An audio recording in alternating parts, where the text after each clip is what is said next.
Hi, Ned. Hi, Jess, and welcome back to our listeners for the return of the Chelsea Physic Garden podcast.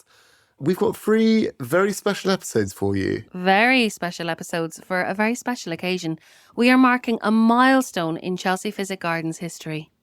Yep, it is Chelsea Physic Garden's 350th anniversary. This plays a bit of a challenge for us, though, Jess. Oh yeah, go on. Well, we got to break down Chelsea Physic Garden's kind of unique place in the history of botany and gardening, starting with this episode, Horticulture for Humankind. But with Horticulture for Humankind, what do we mean when we talk about that? Like, where do we start with it? Chelsea Physic Garden's purpose has always revolved around the overlap of plants, medicine, science and botany. So we'll be talking about some epoch-changing, societally crucial plants. And where better to start than with a plant that has been absolutely crucial in the formation and development of Western and Mediterranean cultures. Ironically, for a plant so steeped in antiquity, having seen it at Chelsea Physic Garden, it looks quite weird. It does. It's got this thin sort of shaft and it's got this spiky alien top. It looks like a bit 1950s sci-fi cinema vibes. I'm going to put the listeners out of their misery and tell them that we'll be kicking off by talking about the Cyperus papyrus. Better known simply as papyrus.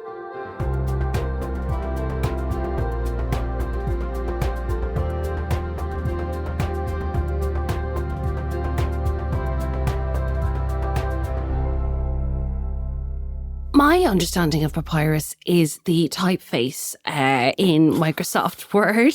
Come on. But obviously that's not what papyrus is. It is more than a typeface. It is... But tell me more, Ned, because again, it's one of those things where like... You were like, it is. I was like, I've done the research on papyrus, Jess. It is. It is. But yeah, tell me about this. Tell me about something that changed humanity forever. Well, I feel papyrus is one of those words like pharaohs, pyramids, hieroglyphs, which we all have this kind of sense memory of what it is. Yeah. It's such an understanding. You can imagine a hieroglyph, you can imagine a pharaoh, you can imagine a pyramid, and you can kind of imagine papyrus, which is this very, very, very early form of paper. And it is the paper that the ancient Egyptians used.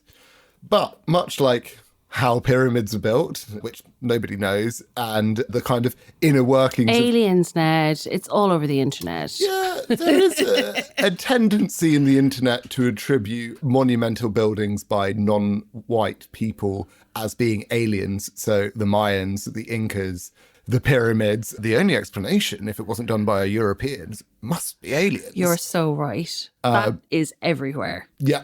Well observed. No one's going to the Colosseum and going, oh, this was aliens. It's so true. Yep. Yeah. Now, we've cleared it up. You can stop listening to Joe Rogan podcasts about aliens. We've cleared it up now. But papyrus is originally from a plant.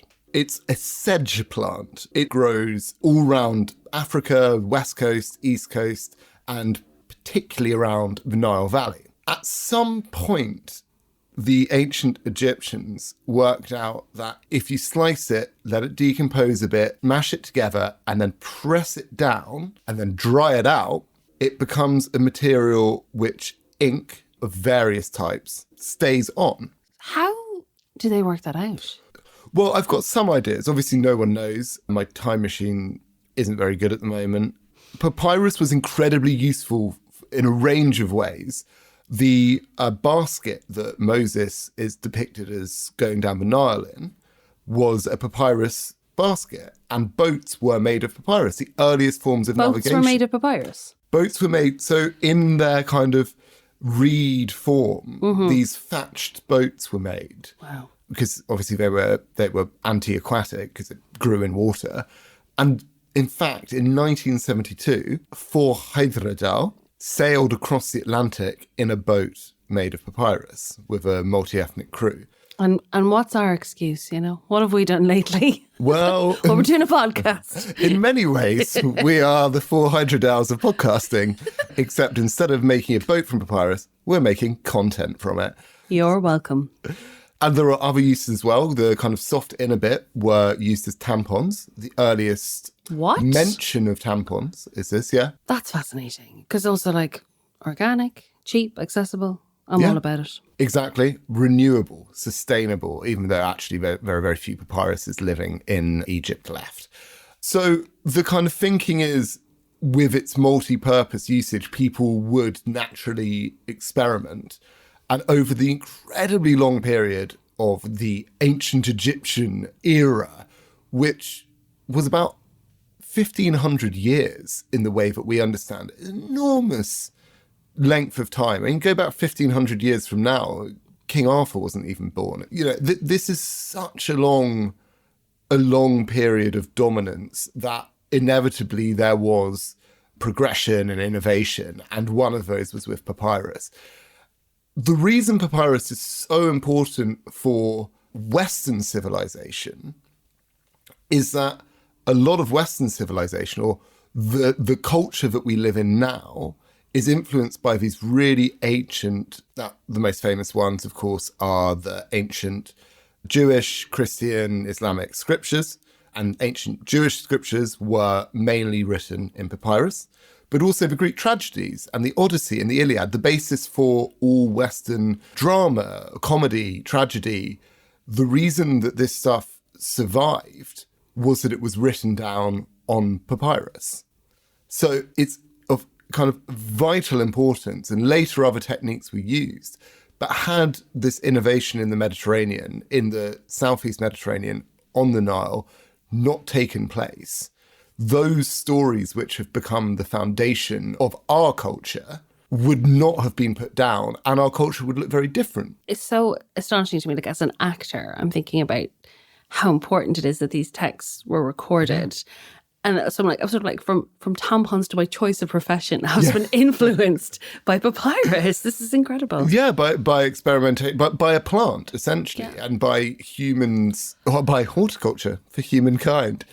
Something which is a slightly nerdy side point. I love a nerdy side point, Ned, you know that. Yeah, I mean, this is my soapbox. Yes, sir. The reason our writing looks the way it does is because of how you can write on papyrus. Now, it might surprise you to learn that all South Asian and Southeast Asian writing has the same original basis as ours. Hindi, Bengali, Burmese, Javan, it all has the same Phoenician origin. But one of the reasons it's diverged is that once it got to South Asia, what they used to write was flattened palm leaves. And because of the grain on palm leaves, it's harder to draw straight lines a lot because it cuts through the grain of palm. So you have this more cursive, circular script. It's not a hard and fast rule. Obviously, writing's developed a lot. And the reason it stayed straighter and kind of more mannered was because on papyrus and then later vellum, you could write with these lines. There's no reason why my writing looks entirely like spiders arguing. There you go.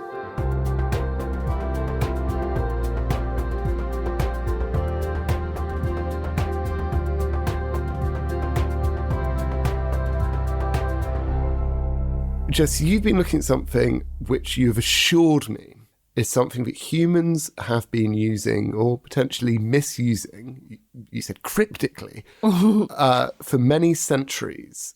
But I believe you wanted to know a little bit more about this. Yes, so I'm very excited before I share my research to go to a place that is home to this plant. Some ubiquitous species, but also some species that we are very privileged to even get to glimpse. So the mystery plant is aloe vera. Ooh. Ring a bell or seven? It certainly does, yeah. Yes. So yeah, let's talk to an expert and then talk to me. Yeah.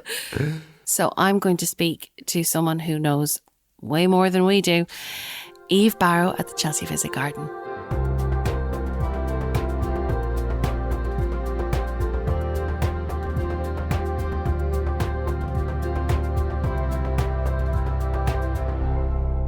I'm the assistant project curator here.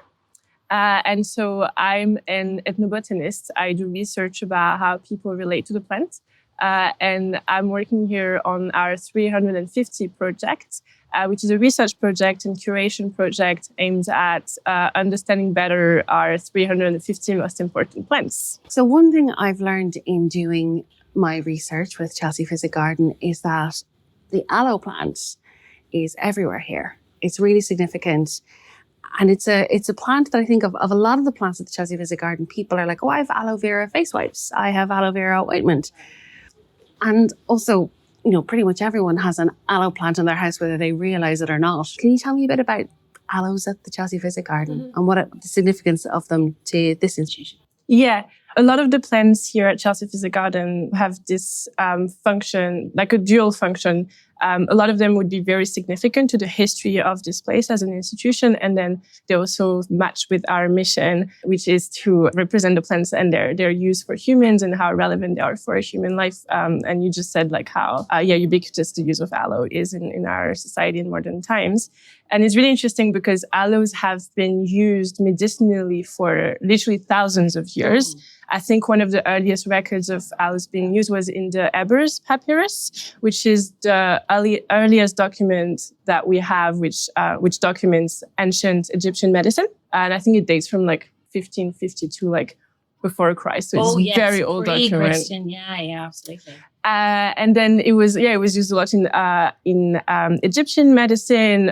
We say that Cleopatra and Nefertiti both used them as part of like the sort of cosmetic rituals. And Alexander the Great would also have like loved aloes and used it to heal the wounds of his soldiers. So this one, has been used for a lot of time, and it features in a lot of different traditional medicine. It's very significant in Persian traditional medicine. So you can find it mentioned in the work of a lot of scholars of the Islamic Golden Age. So both Avicenna and Rhazes mentioned the use of aloes as purgatives. And then in sort of the more Western world, it's also been referenced by a lot of different scholars for its medicinal properties. Even Elizabeth Blackwell, who used to work at the garden and who sort of illustrated and created this amazing herbal, also mentioned the use of aloes, I think as a purgative and also to heal the skin. Yeah, so it's a very exciting plant. Do we know how aloe came here? We have records of aloes being grown at the garden, I think, in 1730. It might have been even before this, but we would have to look into the records more. But we know that in the 18th century, people got really excited about this plant being at Chelsea Physic Garden specifically. Really? Yes, because we have, so I just wrote a blog post about it if you want to read more about it. But a lot of artists actually came in the garden to look at the aloes that we have and represent them specifically from that century. Well, I mean, because we're so used to seeing aloes in our households or in various places, depictions of it. It must have seemed so structurally so unique. I can understand artists coming here instead of kind of the wispy ferns of the countryside and the grass and the shrubbery. And there's almost a softness to it, whereas this is rigid, this is stiff, this connotates far-flung deserts and places like that. Yeah. So I'm not surprised to learn it was an object of fascination for artists. I came across this artist called Anna Maria Garthwaite. She was a textile designer based in Spitalfields in East London. And it's really interesting because when she came to the garden wasn't really open to women. And women weren't really allowed to come in here to study science or to study pharmacy or plants and their medicinal use. Can I just say I find it so striking that I think everyone we've interviewed for this podcast has been a woman. Yes. So the times they have changed. Yeah. Thank goodness for that. Luckily. And she had a sister who was married to someone who was an apothecary. And we think that's how she managed to get in the garden. And she was really inspired by all the plants that we have that people would qualify as exotic. And a lot of her designs are in the V&A at the moment. And some of them have the sort of really interesting blends of plants like roses that you would find in quintessential British gardens mixed with aloes. And she would kind of like merge them together to create just like chimeras. I love how you're describing, a textile artist who lives in East London. That could be today, That's like there's somebody in East London who's a textile artist today. Absolutely love that.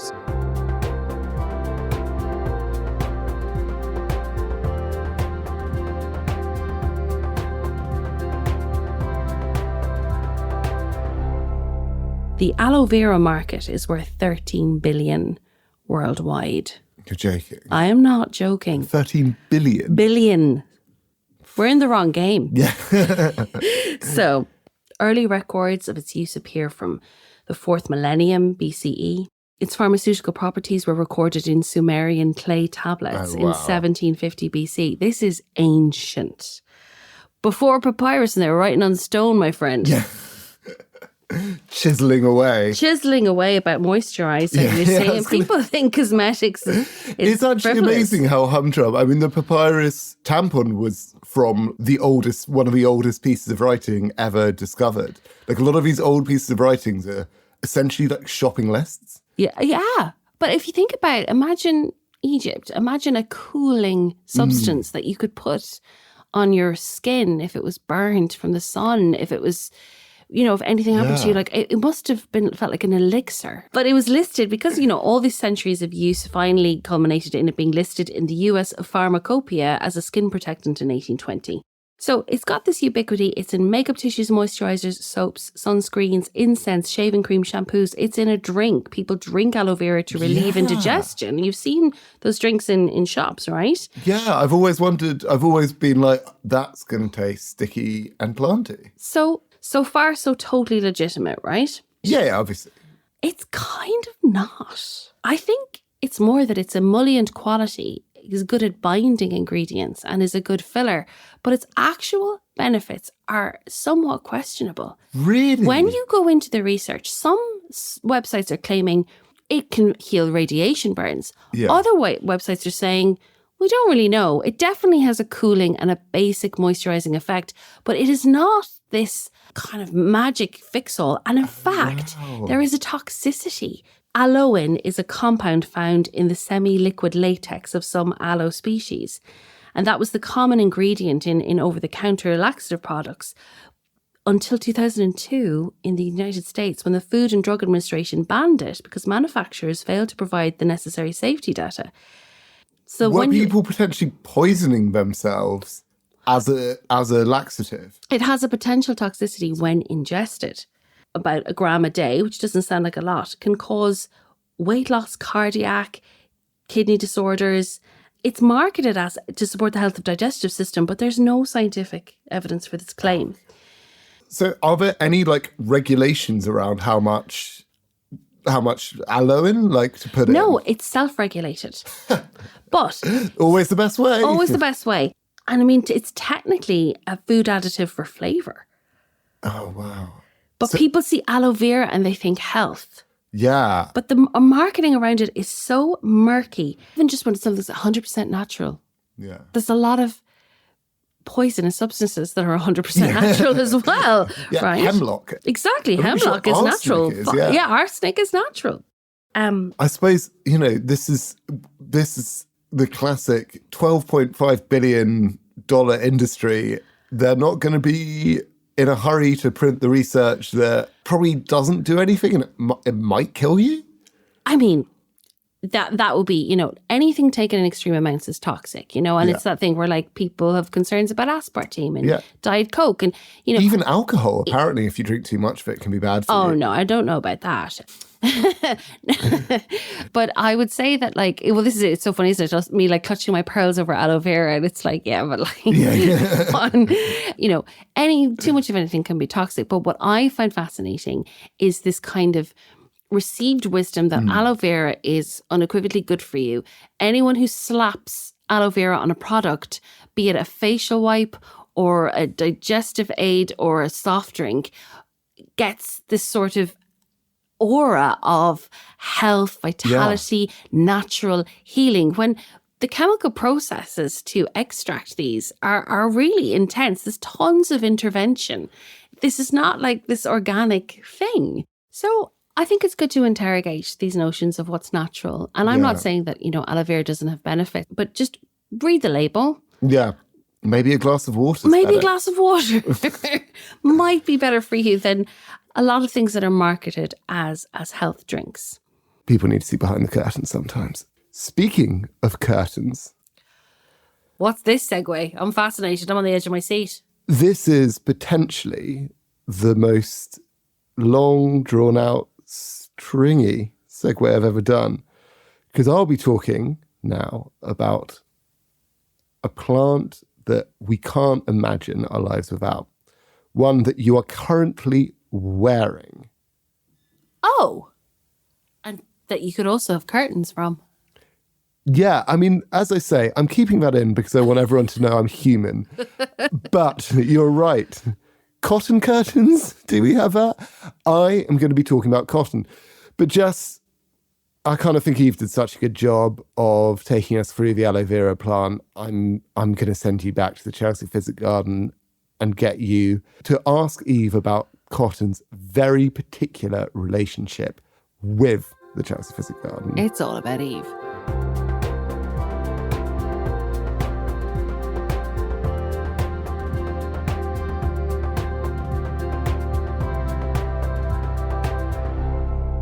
Yeah, so what is so significant about cotton specifically at the Chelsea Physic Garden? Because there's a relationship there, isn't there? There was an exchange with Georgia. Can you tell us a little bit about that?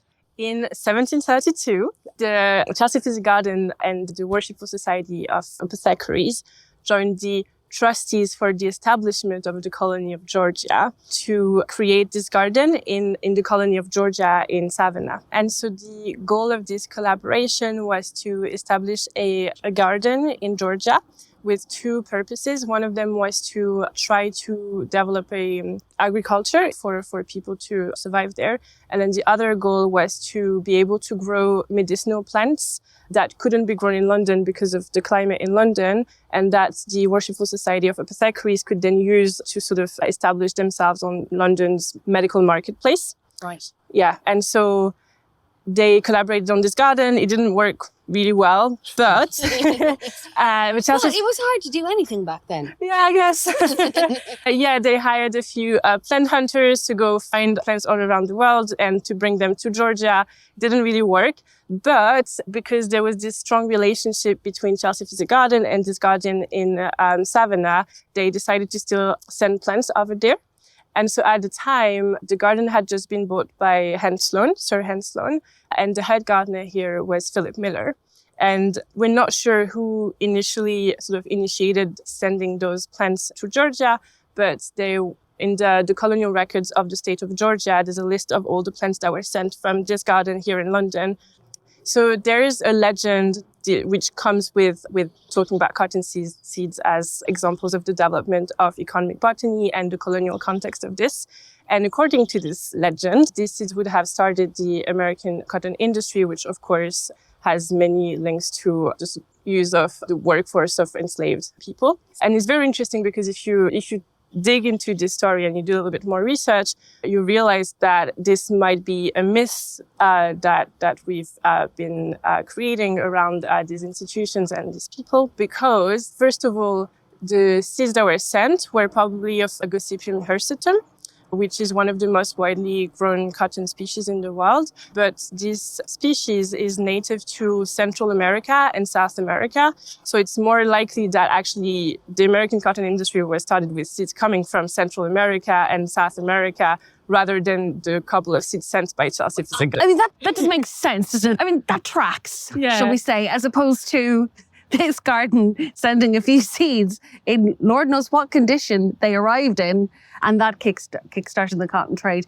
But I guess it's a juicier headline, isn't it? Yes, yeah, it's an exciting story. Mm-hmm. And then the other part of it is that people have thought that there was a contradiction between the fact that the seeds were sent by Hans Sloane, who people have tried to distance from the transatlantic slave trade, and the colony of Georgia, which people have also said that the slavery was banned there. Because if you also do more research about this, you realize that there is no record of Hans Sloane being against slavery. Mm-hmm. And in fact, there's more records of him benefiting from the transatlantic slave trade. And then on the other hand, in the colony of Georgia, it is true that they banned the use of enslaved Africans in their plantations. But this was because the commerce of enslaved Africans was regulated by Spain.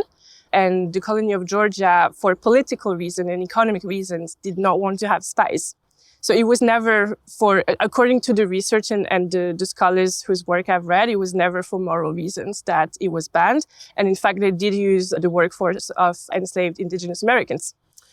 So it's a very interesting legend. And if you try to dig further into why we might be telling the story and what it might tell of us to be trying to celebrate or try to find the slightest chance to distance some institutions or some people from sort of extractive, oppressive systems, it's really interesting.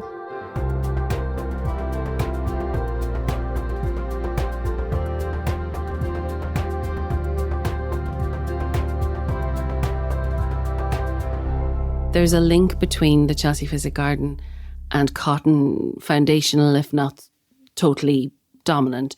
There is a huge connection with the Chelsea Physic Garden and the story of tea. Ned, do you know the Cockney rhyming slang for a thief? Tea But that's leaf. to rhyme with tea leaf, right? Yeah. So tea leaf, Cockney rhyming slang for thief. What about the tea thief?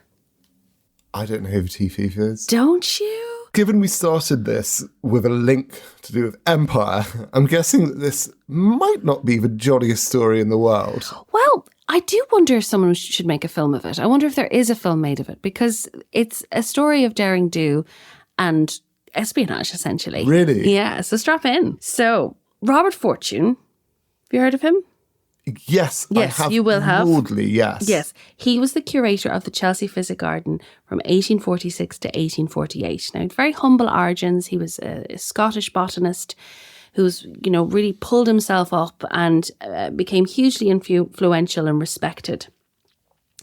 But the reason he left his job is for a reason I think every man fantasizes about, the reason for leaving their job.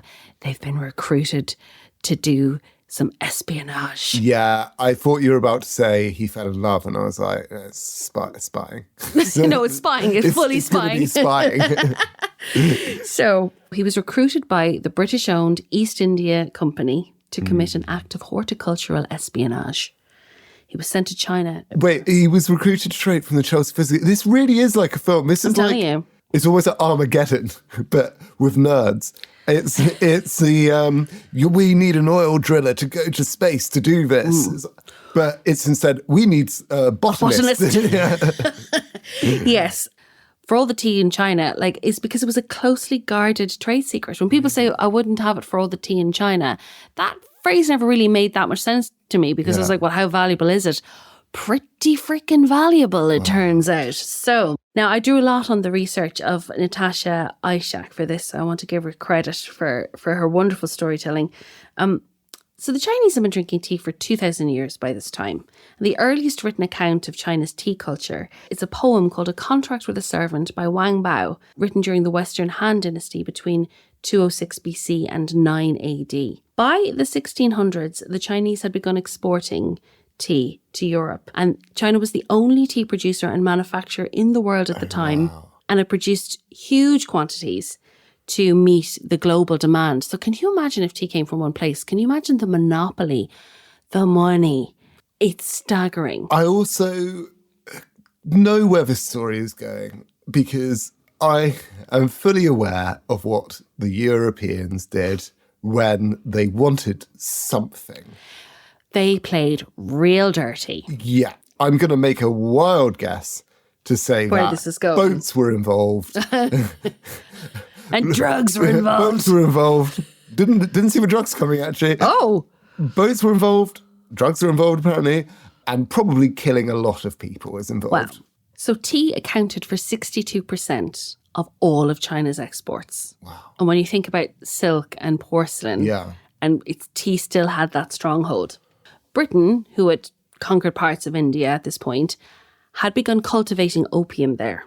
And they began purchasing China's tea and silk and porcelain in exchange for opium, which was a popular pain reliever. Do you think this went well? I suspect it didn't go well for humanity.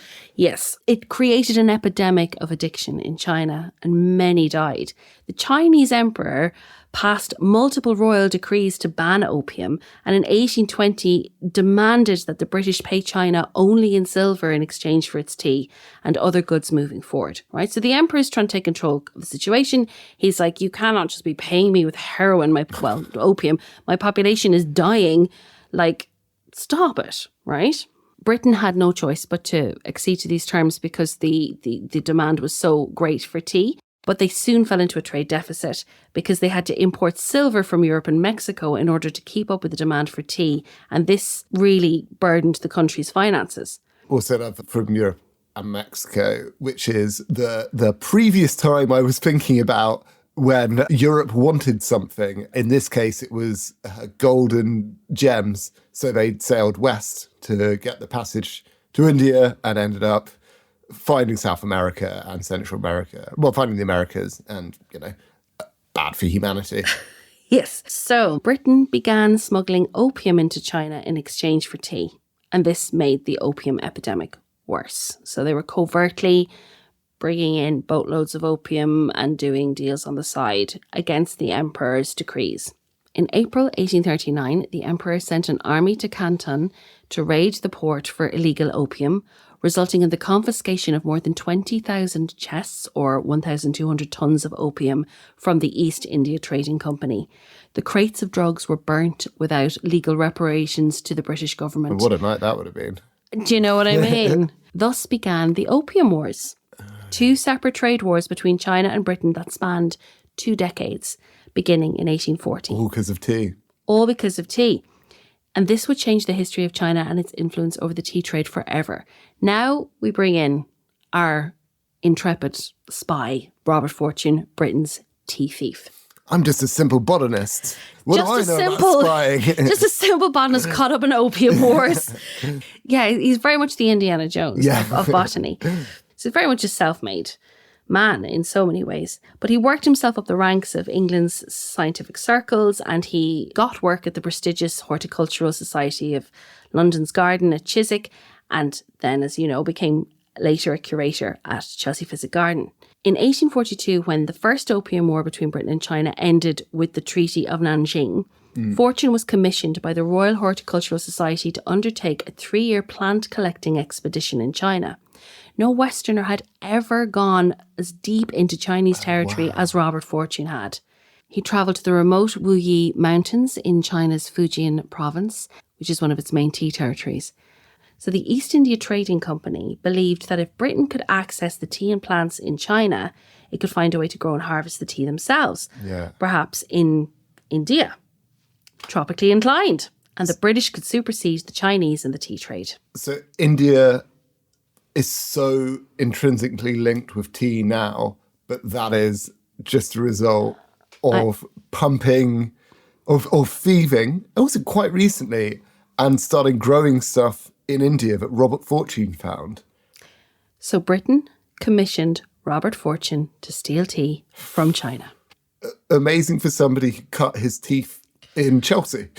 So it was $624 per annum, which was 5 times Fortune's existing salary, and commercial rights to any plants he acquired on the trip. Ooh. He was like, I'm doing it. So I can see why they call him Fortune. Well, I talk about nominative determinism. Yeah. I was like, this is brilliant.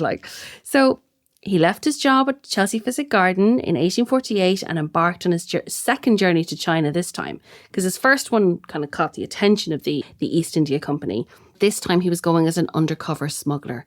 So in order to bypass port securities, he disguised himself as a Chinese merchant by cutting his hair in the local fashion, wearing traditional Chinese garb.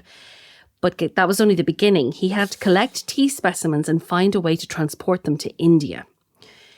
Fortune successfully gathered 13,000 species of tea plants and 10,000 seeds from China's tea provinces and managed to get them across the nation's borders. He even took tea farmers with him so that he could study their craft of tea, and he took farming tools and tea processing tools. I've got to say, here's an excellent subterfuge getting in, which, I mean, sure, would not really, probably we'll cut that scene from any film. Then getting 13,000 plants out. I'm like, were they really being that, did they really care if that much, if he could get 13,000 plants and lots of people out? There must have been lots of payoffs, but the first smuggling attempt, most of the tea seedlings, predictably, died in transit. So it took several trials and a new method involving our old friend, the Special Wardian case, to safekeep the plants during their arduous trip overseas. And he would ultimately go on to introduce 20,000 non-native tea plants to India's Darjeeling region. And that broke China's monopoly on the tea trade. So China quickly fell behind in commerce, and the impact of Britain's trade theft so dramatically altered China's economy. They didn't begin to recover until the 1950s. It was destroyed. It was 170 years before China was able to restore its status as the world's biggest tea exporter. Wow. And that man was the curator at the Chelsea Physic Garden, where they have the Camellia census, where they have the tea plant that you can see in all its glory. No. If you were an alien who came down today, you'd be like, some people were wearing plants, some people were drinking plants, some people were putting plants on them, some people are writing on plants. And it's like, oh no, we killed loads of people for this to be humans as a species of, all of this is covered in blood. So why? Why didn't you just make the plants? No. No. Someone had to lose out. So to all the aliens out there listening to this podcast. Who built the pyramids? No. I know they didn't. Built the Colosseum. Built Big Ben. Let's change it. The aliens built Big Ben for sure. I hope you've enjoyed it, and we'll see you next week. Thank you for listening to the Chelsea Physic Garden podcast. A special thanks to Eve Barrow and to everyone at Chelsea Physic Garden. Thank you too to Pierre O'Reilly for our wonderful music.